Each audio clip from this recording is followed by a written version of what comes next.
Hello students, तो कैसे हैं आप। चलिए आज का ये वीडियो लेक्चर चालू करते हैं। ठीक है, तो हम लोग आज ये देखेंगे डे 6 का वीडियो लेक्चर को। और इससे पहले जो है वो 5 डेज का वीडियो लेक्चर हो चुका है, तो पहले वो सारी वीडियो लेक्चर्स देख लीजिए और उसके बाद डे 6 का वीडियो लेक्चर देखिए। ठीक है, तो मैंने असाइनमेंट दिया था आप लोगों को डे 5 का, उसको पहले सॉल्व कर लेते हैं और फिर देखेंगे उसके आगे क्या करना है। ठीक है, तो देखिए यहाँ पर जो क्वेश्चंस थे, -2/3 प्लस 3/5 प्लस -5/6 और इसको सॉल्व करना था। ठीक है, देखिए इसको जब मेरे को सॉल्व करना होगा तो सबसे पहले मेरे को पता है वोडमास से कि मेरे को ब्रैकेट को सॉल्व करना होता है। ठीक है, और ब्रैकेट में भी सबसे पहले जो होता है वो स्मॉल ब्रैकेट को सॉल्व करते हैं, फिर करली ब्रैकेट को सॉल्व करते हैं और फिर बड़े ब्रैकेट को सॉल्व किया जाता है। ठीक है, समझ रहे हैं। तो यहाँ पर देखिए स्मॉल ब्रैकेट ये है, स्मॉल ब्रैकेट ये है, इसको सॉल्व करना है। इस ब्रैकेट के आगे प्लस का साइन है, ठीक है, और यहाँ पर माइनस का साइन है, तो एक ही माइनस हुआ दोनों मिला के, तो यहाँ पर क्या हो जाएगा माइनस, और यहाँ पर 5/6 और यहाँ पर क्या हो जाएगा 3/5। ठीक है, अब चलिए, अब उसके बाद यहाँ पर है -2/3 प्लस। अब फिर से ब्रैकेट को पहले सॉल्व करेंगे।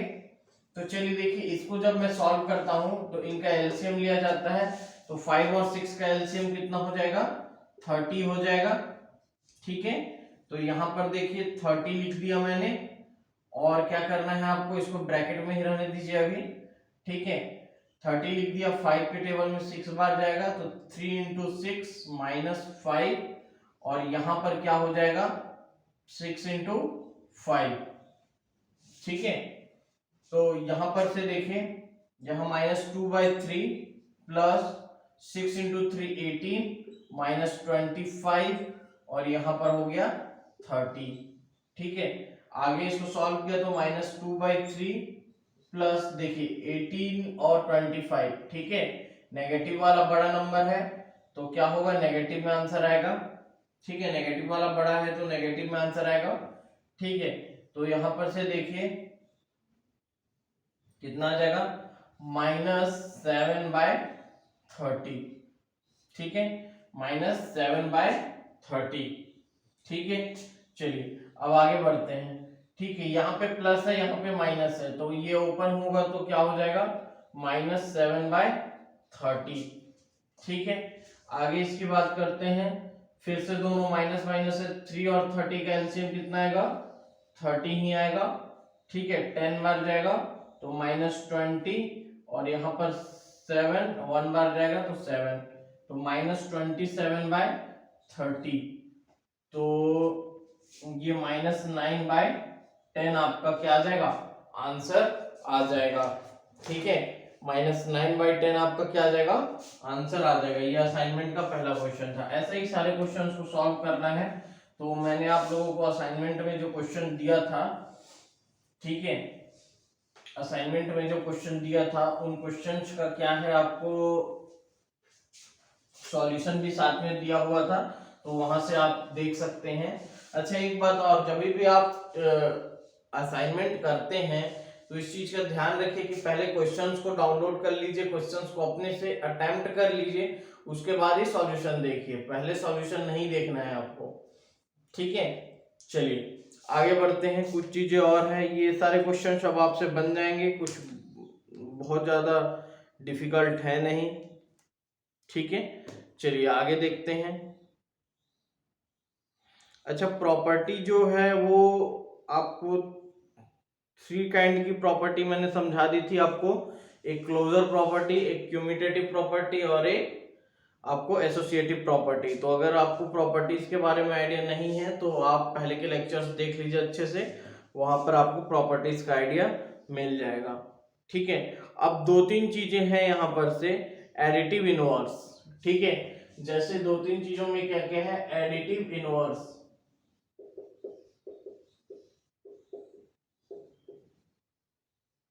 Additive inverse. अब एडिटिव इनवर्स का मतलब क्या होता है कि जो भी नंबर लिखा हुआ है, जैसे 2/8 लिखा हुआ है, तो इसको एडिटिव इनवर्स में क्या करना है आपको, 2/8 लिखा हुआ है तो इसको -2/8 कर देना है, ठीक है। तो यही इसका एडिटिव इनवर्स हो जाता है।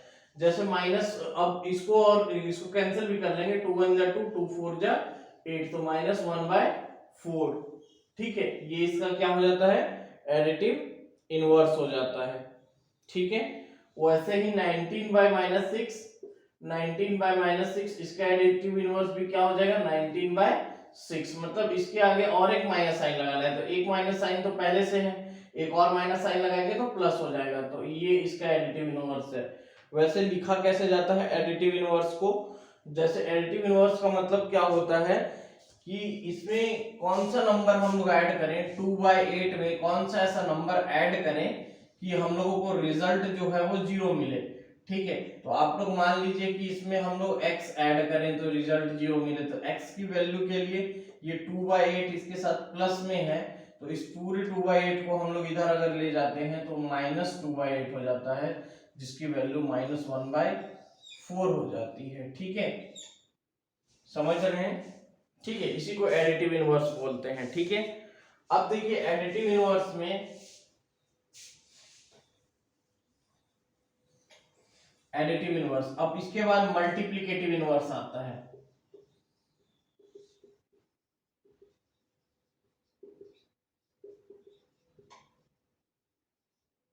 मल्टीप्लिकेटिव इनवर्स, मल्टीप्लिकेटिव इनवर्स में क्या होता है, जैसे मान लीजिए 5, ठीक है, 5 है,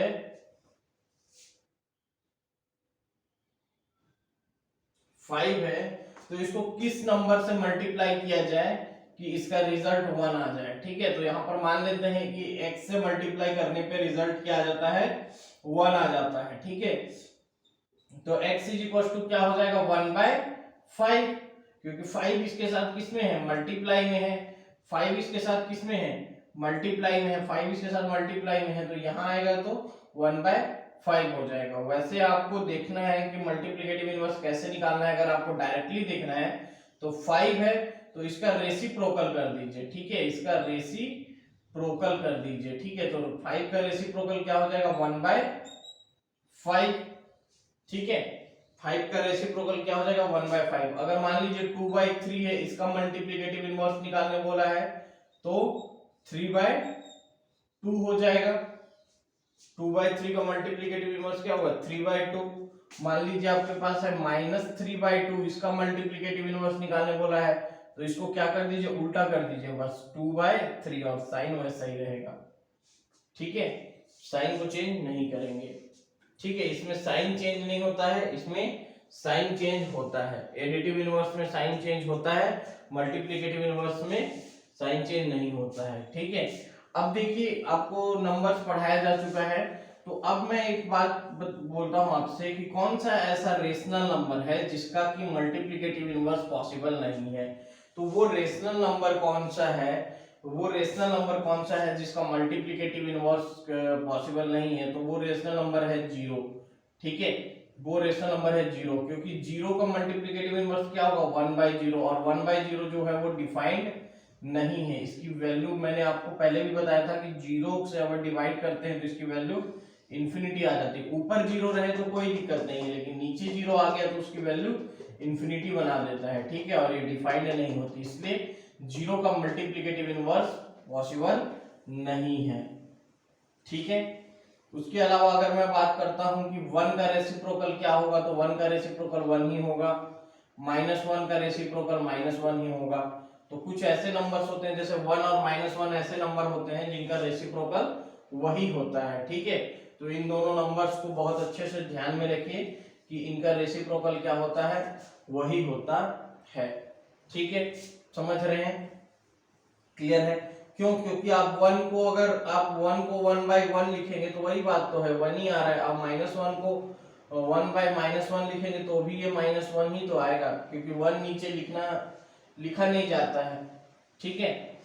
चलिए, तो आप लोगों ने मल्टीप्लिकेटिव इनवर्स पढ़ लिया, रेसिप्रोकल पढ़ लिया, ठीक है, रेसिप्रोकल पढ़ लिया, मल्टीप्लिकेटिव इनवर्स पढ़ लिया, एडिटिव इनवर्स पढ़ लिया, ठीक है। अब मैं देखता हूं कि आपके और क्या है, आपके सिलेबस में और क्या चीजें हैं।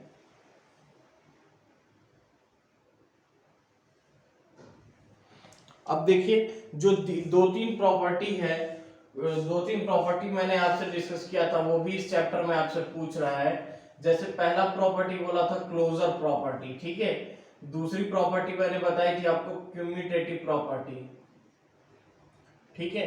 और तीसरी प्रॉपर्टी जो बताई थी वो एसोसिएटिव प्रॉपर्टी, ठीक है, एसोसिएटिव प्रॉपर्टी, ठीक है। ये तीन प्रॉपर्टी मैंने बताई थी। अब क्लोजर प्रॉपर्टी क्या होता है? क्लोजर प्रॉपर्टी का मतलब ये होता है कि क्या मैं दो रेशनल नंबर्स को ऐड करूं तो ऑलवेज रेशनल नंबर ही आएगा, ठीक है। क्या मैं दो रेशनल नंबर्स को ऐड करूं तो रेशनल नंबर ही आएगा? अगर ऐसा होगा तो इसको क्या बोलेंगे? क्लोजर प्रॉपर्टी, ठीक है। लेकिन ये स्टेटमेंट कब होना चाहिए? ऑलवेज होना चाहिए। पहले मैंने बता दिया है आप लोगों को क्लोजर प्रॉपर्टी डिटेल में, ठीक है।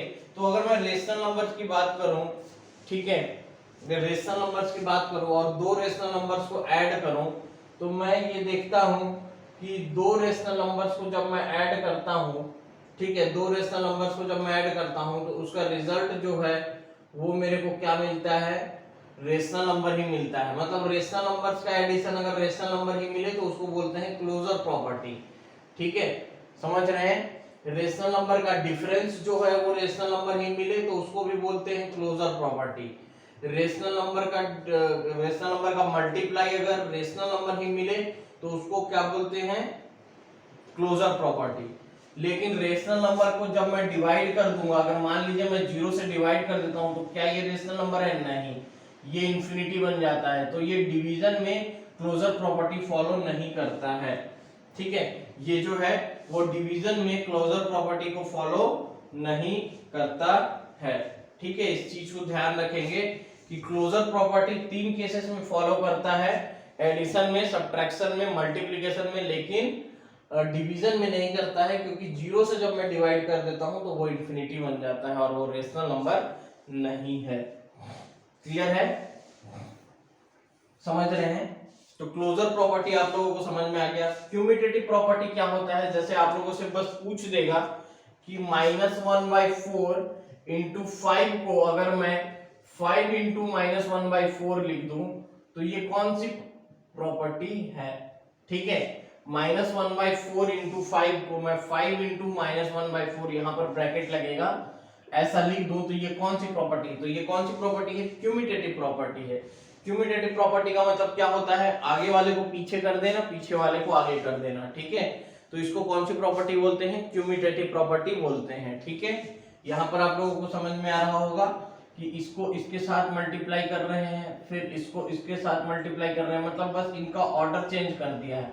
ऐसे ही प्लस में भी हो सकता है, -1/4 प्लस 5 है तो इसको क्या लिख सकते हैं? +5 -1/4। तो इसको कौन सी प्रॉपर्टी बोलेंगे? क्यूम्यूटेटिव प्रॉपर्टी बोलेंगे, ठीक है। क्यूम्यूटेटिव प्रॉपर्टी बोलेंगे, ठीक है। समझ रहे हैं? ठीक है, क्लियर है? एसोसिएटिव प्रॉपर्टी क्या होता है? अच्छा, डिफरेंस में क्यूम्यूटेटिव प्रॉपर्टी फॉलो करेगा कि नहीं, ये बताइए। डिफरेंस में क्यूम्यूटेटिव प्रॉपर्टी को फॉलो नहीं करेगा। इससे जो है वो आपके आंसर में कोई डिफरेंस या चेंजेस नहीं आते हैं जब प्लस होता है। लेकिन जब माइनस होता है, जैसे मैं -1/4 -5 लिखूं, मतलब इन दोनों के ये एक नंबर है और ये एक नंबर है, ठीक है। अब मैं क्या बोलता हूं कि क्या मैं इसको ऐसे लिख सकता हूं 5 -1/4? तो ऐसे नहीं लिख सकता। आगे वाले को मतलब पीछे वाले को आगे और आगे वाले को पीछे नहीं लिख सकता। क्यों नहीं लिख सकता? क्योंकि इससे इसका आंसर अलग आएगा और इसका आंसर अलग आएगा। तो जो क्यूम्यूटेटिव प्रॉपर्टी है वो माइनस में फॉलो नहीं होती है, माइनस के केस में फॉलो नहीं होती है, ठीक है। क्यूम्यूटेटिव प्रॉपर्टी प्लस के केस में तो फॉलो होती है। अच्छा, इसी को मैं ऐसे बना सकता हूं, अगर मैं प्लस का केस बोलूं, अगर इन दोनों के बीच में प्लस का केस है और ये -5 इसको अंदर ले लिया है मैंने, ये -5 मैंने इसको अंदर ले लिया है, तो होगा क्या?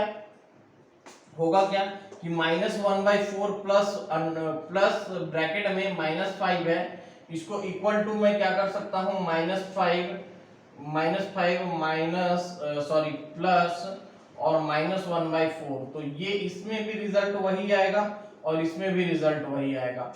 तो जो क्यूमुलेटिव प्रॉपर्टी है वो कब कब फॉलो होती है, क्यूमुलेटिव प्रॉपर्टी कब कब फॉलो होती है, प्लस में और मल्टीप्लाई में क्यूमुलेटिव प्रॉपर्टी फॉलो होती है, रिजल्ट जो होता है वो चेंज नहीं होता है।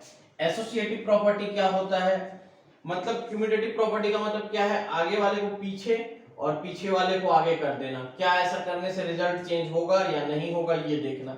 अगर रिजल्ट चेंज नहीं होगा तो क्यूमुलेटिव प्रॉपर्टी फॉलो करता है, और अगर रिजल्ट चेंज हो जाएगा तो क्यूमुलेटिव प्रॉपर्टी फॉलो नहीं करता है। ठीक है, तो याद रखिएगा कि रेशनल नंबर जो है वो दो केसेस में क्यूमुलेटिव प्रॉपर्टी को फॉलो करता है, प्लस में और मल्टीप्लाई में। ठीक है, मल्टीप्लाई में चेंज नहीं होता, प्लस में भी चेंज नहीं होता। ठीक है, अब देखिए एसोसिएटिव प्रॉपर्टी। एसोसिएटिव प्रॉपर्टी का मतलब क्या है कि अगर मान लीजिए -1/4 है इंटू ब्रैकेट में है 1/5 इंटू 1/6, तो इसका ये ब्रैकेट यहां से हटा के अगर मैं यहां लगा देता हूं तो क्या ये फॉलो होता है। तो देखिए यहां पर अगर मैं लगा देता हूं तो यहां पर देखिए -1/4 इंटू -1/5 इंटू 1/6, मतलब ब्रैकेट को जब आगे पीछे शिफ्ट किया जाता है, ब्रैकेट को जब आगे पीछे शिफ्ट किया जाता है तो कौन सी प्रॉपर्टी लगती है, एसोसिएटिव प्रॉपर्टी लगती है। ब्रैकेट को जब यहां से यहां शिफ्ट कर दिया जाता है या आगे से पीछे शिफ्ट कर दिया जाता है तो जो प्रॉपर्टी लगती है उसको क्या बोलते हैं हम लोग, एसोसिएटिव प्रॉपर्टी। तो आपके जो एक्सरसाइज है उसमें बहुत ही सिंपल क्वेश्चन है कि कौन सी प्रॉपर्टी लगेगी, यहां पर वही बस पूछ लेता है। ठीक है, जैसे मान लीजिए यहां पर बस पूछ लिया है, यहां पर आपसे बस पूछ लिया है कि name the property under multiplication used in each of the following. तो यहां पर क्वेश्चन दे दिया है कि -37/17 into -2/7 is equal to -2/7 into -13/17।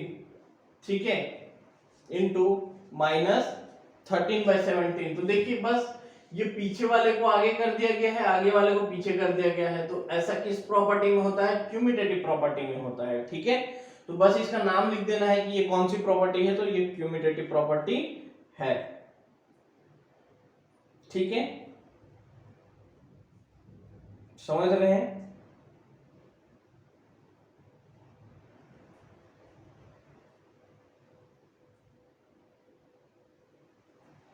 चलिए अब पूछता है आपसे, एसोसिएटिव प्रॉपर्टी भी ऐसे ही पूछ लेता है। एसोसिएटिव प्रॉपर्टी, जैसे एसोसिएटिव प्रॉपर्टी का क्वेश्चन कैसा है, बस नाम पूछता है आपसे कि वो प्रॉपर्टी कौन सी लगेगी यहाँ पर। ठीक है, आपको ज्यादा कुछ उसके साथ करना नहीं है, आपको बस याद रखना है कि एसोसिएटिव प्रॉपर्टी में ब्रैकेट शिफ्ट होते हैं, क्यूमुलेटिव प्रॉपर्टी में नंबर्स आगे पीछे शिफ्ट होते हैं। ठीक है, चलिए तो एक बोलता है tell what property allows you to compute.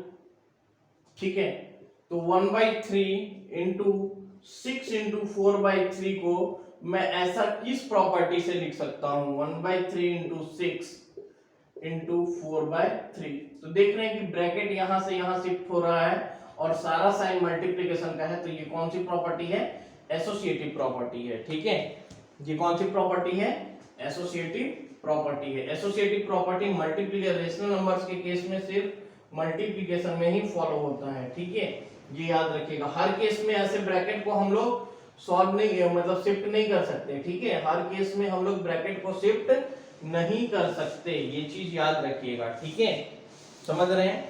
अच्छा एक क्वेश्चन है, वो क्वेश्चन करा देता हूं मैं आप लोगों को। ठीक है, यहां पर पूछा है इस 0.3 द मल्टीप्लिकेटिव इनवर्स ऑफ 3 1/3 पूछा है, क्वेश्चन में पूछा है, क्वेश्चन में क्या पूछा है, is 0.3 is the multiplicative inverse multiplicative inverse of 3 1/3, ठीक है, y और y नॉट, ये क्वेश्चन आपसे पूछा हुआ है, y और y नॉट, ठीक है। तो मैं आपको क्या बोलता हूं कि 3 1/3 का मल्टीप्लिकेटिव इनवर्स निकालिए। तो 3 1/3 का मल्टीप्लिकेटिव इनवर्स कितना हो जाएगा, 3 3 जा 9 और 1 10/3। इसका मल्टीप्लिकेटिव इनवर्स कितना होगा, 3/10।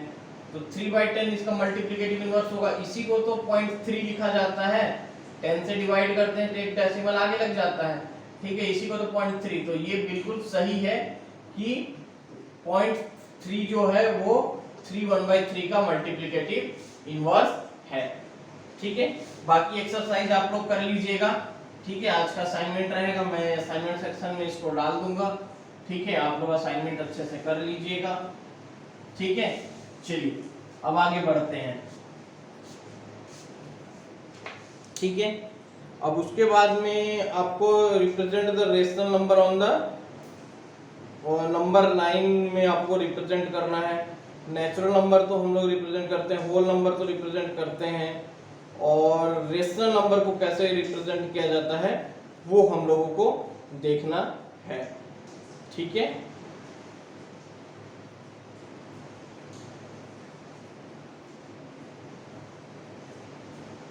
ठीक, चलिए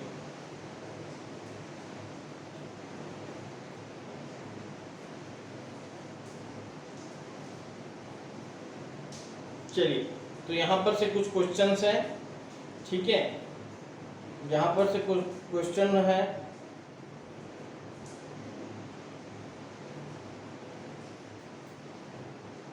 देखिए रेशनल नंबर्स के कुछ क्वेश्चंस है, मैं उठा ले रहा हूं यहाँ से। देखिए सबसे पहले नंबर लाइन क्या होता है वो आप लोगों को पता है। यहाँ पर क्या होता है, यहाँ पर क्या होता है, ठीक है। जैसे यहाँ पर होता है 0, फिर 1, फिर 2, फिर 3, फिर 4, ठीक है। इधर क्या होता है -1, -2, -3, -4, ठीक है। तो नेचुरल नंबर कहाँ से स्टार्ट होते हैं, 1 से स्टार्ट होता है, तो इसको क्या बोलते हैं, नेचुरल नंबर। नेचुरल नंबर कहाँ से स्टार्ट होता है, 1 से। 0 से कौन सा नंबर स्टार्ट होता है, होल नंबर, ठीक है। और ये नेगेटिव वाले नंबर और पॉजिटिव वाले नंबर को क्या बोलते हैं, इंटीजर। तो इनको तो हम लोग दिखा पाते हैं, क्योंकि अगर -3 की बात करूं तो मैं डायरेक्ट इसको दिखा दूंगा नंबर लाइन पे। होल नंबर पे भी +4 की बात करता हूं तो दिखा दूंगा। नेचुरल नंबर पे 2 की बात करता हूं तो यहाँ पर रिप्रेजेंट कर दूंगा इसको कि ये जो है वो 2 है।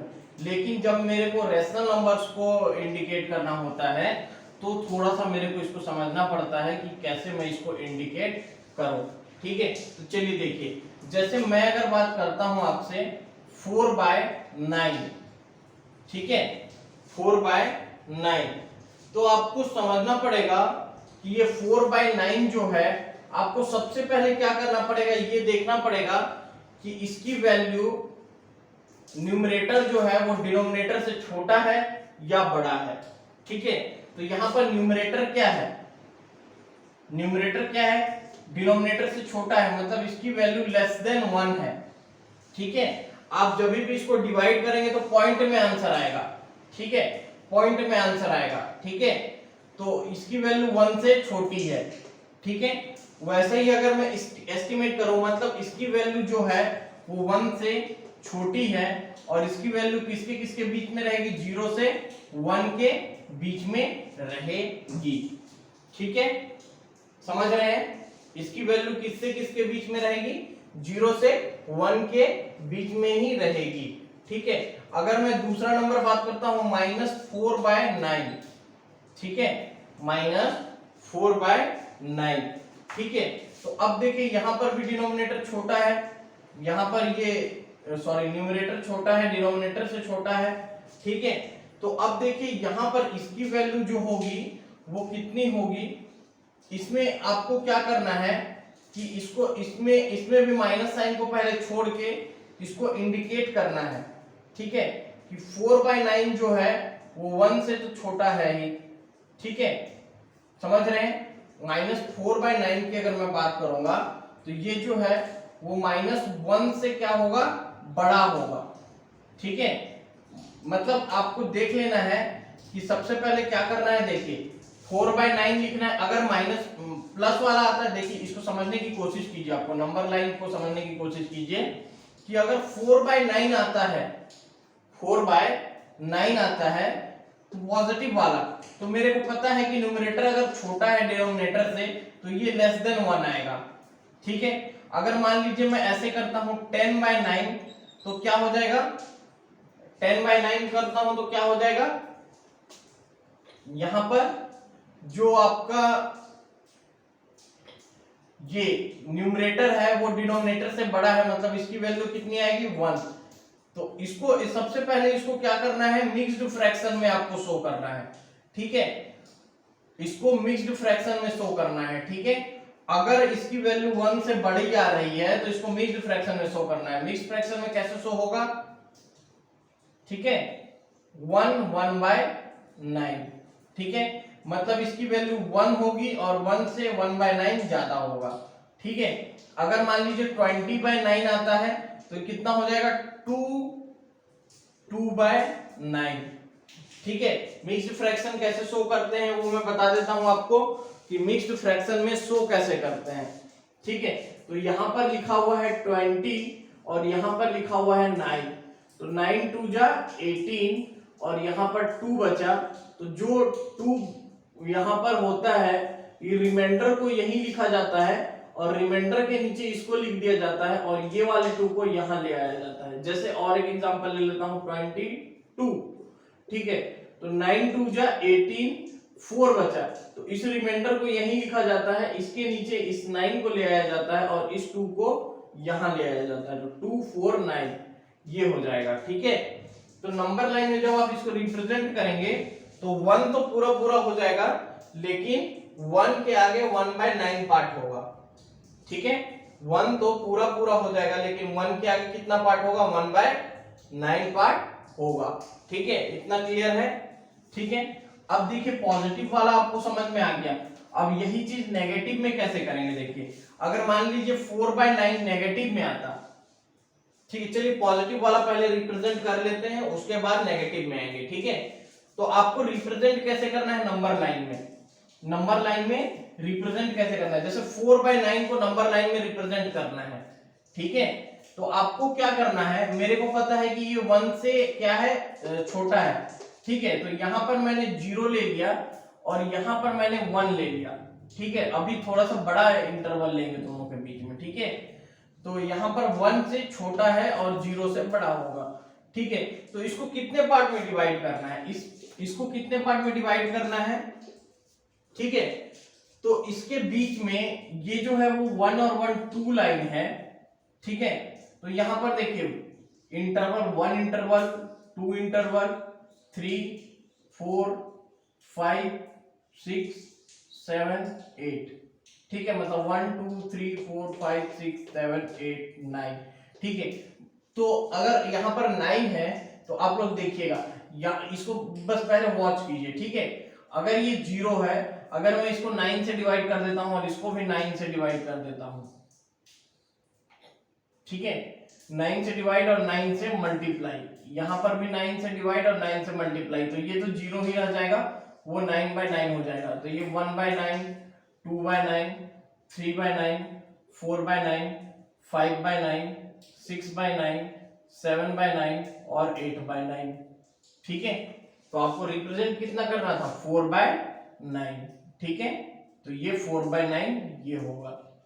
ठीक, तो चलिए थोड़ा सा और मैं आपको हिंट देता हूं कि नंबर लाइन में रिप्रेजेंट कैसे किया जाता है रेशनल नंबर्स को। ठीक है, तो सबसे पहले 4/9 को रिप्रेजेंट करना है, तो देखिए कि न्यूमरेटर छोटा, क्या ये मिक्स्ड फ्रैक्शन में चेंज होगा, ये नहीं जाएगा एक बार भी, तो ठीक है ये 1 से छोटा होगा इसका वैल्यू। ठीक है, अब आपको क्या करना है कि ये 9 है ना, ठीक है, ये 9 है, तो सबसे पहले यहां पर तो 0 और 1 के बीच में होगा, तो ये 2 लाइन खींच लेना है और 9 को एक कम कीजिए, तो कितना होगा 8, तो यहां पर 8 इक्वल लाइंस खींचने हैं। ठीक है, स्केल से यहाँ पर 0 बनाया, यहाँ पर 1 सेंटीमीटर बनाया, तो 8 इक्वल लाइंस खींचने हैं यहाँ पर। तो 8 इक्वल लाइन खींच लेते हैं, 1 2 3 4 5 6 7 8 इक्वल लाइंस मैंने खींच लिए। ठीक है, अब आपको क्या करना है, इस 1 को भी 9 से मल्टीप्लाई करना है और 9 से डिवाइड करना है। तो 9/9 की वैल्यू क्या आती है, 9/9 की वैल्यू क्या आती है, 1 ही तो आती है। 9/9 की वैल्यू क्या आती है, 1 ही तो आती है। ठीक है, तो अब देखिए 0, ये 9/9 है, इसको क्या करेंगे 1/9, इसको 2/9, इसको 3/9, ऐसे डैश डैश डैश, यहाँ पर 8/9 होगा।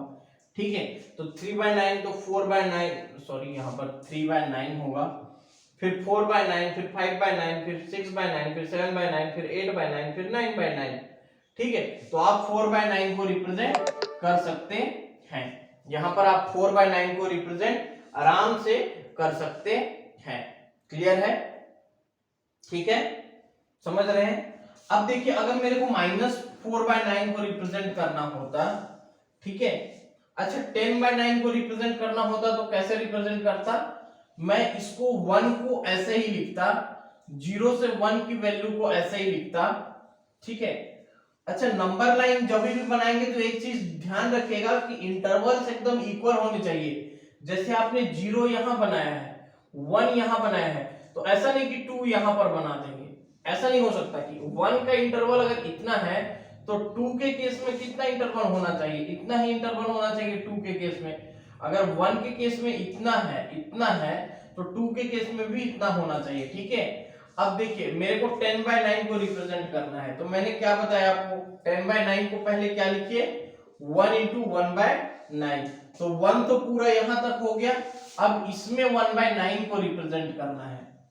ठीक है, इसमें 1/9 को रिप्रेजेंट करना है। ठीक है, तो इसमें 1/9 को कैसे रिप्रेजेंट करेंगे वो देखिए। अब आप एक केस में इसको 0 मान लीजिए और इसको 1 मान लीजिए। ठीक है, तो अगर मैं इसको 0 मानता हूं और इसको 1 मानता हूं, ठीक है, अच्छा मत मानिए, चलिए ये 1 हो गया। अब इसको 9 दिख रहा है, 9 दिख रहा है, तो इसको कितने पार्ट में डिवाइड करना है मेरे को, 8 पार्ट में, 8 लाइन खींचने हैं, 8 लाइन खींचने, तो 1 2 3 4 5 6 7 8 लाइन खींच दिया। ठीक है, तो ये अगर, अब इसको देखिए, अब इसको क्या करेंगे 9/9, और इसको भी 9 से मल्टीप्लाई करेंगे तो कितना बन जाएगा 18/9। ठीक है, तो ये 9/9 है, तो ये 10/9, 11/9, 12/9, ठीक है, 13/9, ऐसे ही चलते चलते यहाँ पर 17/9 हो जाएगा। ठीक है, तो आपको रिप्रेजेंट क्या करना है 10/9, तो ये आपका आंसर हो जाएगा। ठीक है, होप कि आपको समझ में आया हो। ठीक है, थोड़ा सा कोशिश कीजिएगा आप लोग समझने का, और समझ में नहीं आ रहा है तो वीडियो को फिर से देखिएगा। ये किस केस में करना है, 1 के आगे किस केस में जाएगा, 1 के आगे किस केस में जाएगा, जब वो मिक्स्ड फ्रैक्शन में उसको चेंज करना पड़ेगा, जब न्यूमरेटर जो है वो डिनोमिनेटर से बड़ा हो जाएगा। अब माइनस वाला केस देखते हैं, -4/5 को आपको रिप्रेजेंट करना है। ठीक है, -4/5 को रिप्रेजेंट करना है, तो इसको पहले पॉजिटिव बनाइए, ये क्या है 1 से छोटा है। ठीक है, 1 से छोटा है। ठीक है, तो अब आपको क्या करना है, माइनस का दोनों साइड मल्टीप्लाई करना है। ठीक है, तो -4/5, और जब भी दोनों साइड इक्वेशन में माइनस का मल्टीप्लाई करते हैं तो ये जो स्मॉलर देन वाला साइन है ये ग्रेटर देन का साइन बन जाता है। ठीक है, लेसर देन का जो साइन है वो ग्रेटर देन का साइन बन जाता है जब हम लोग दोनों साइड मल्टीप्लाई का मतलब माइनस का मल्टीप्लाई करते हैं। तो माइनस का अगर दोनों, अगर प्लस का मल्टीप्लाई, जैसे 4/5 जो है, जैसे मैं आपको समझाने के लिए बोलता हूं कि 8 जो है वो 2 से बड़ा है। ठीक है, 8 जो है वो 2 से बड़ा है, अगर मैं इसमें किसी नंबर का मल्टीप्लाई कर दूं, जैसे 2 का मल्टीप्लाई कर दूं, तो 16 जो है वो 4 से बड़ा है, मल्टीप्लाई करूंगा तो दोनों साइड मल्टीप्लाई करूंगा, 16 जो है वो 4 से बड़ा है, ये भी सही होगा।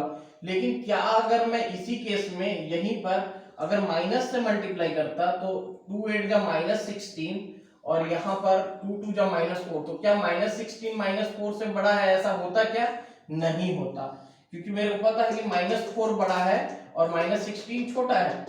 ठीक है, तो हम लोगों को क्या करना है, हम लोगों को क्या करना है कि जब भी माइनस से मल्टीप्लाई करते हैं तो यहाँ पर लेस देन का साइन को चेंज कर देते हैं। ठीक है, तो ये सब इतना आपको समझने की जरूरत नहीं है, बस आप इतना समझिए कि -4/5 को करना है और न्यूमरेटर जो है वो डिनोमिनेटर से छोटा है, न्यूमरेटर जो है वो डिनोमिनेटर से छोटा है, तो आपको करना क्या है कि -1 और 0 के बीच में इसको रिप्रेजेंट करना है। और यहाँ पर भी आप ये 5 है तो इसको 5/5 कर दीजिए, ठीक है। और यहाँ पर -1/5, -2/5, -3/5, -4/5 आपको रिप्रेजेंट क्या करना था, 4/5, ठीक है।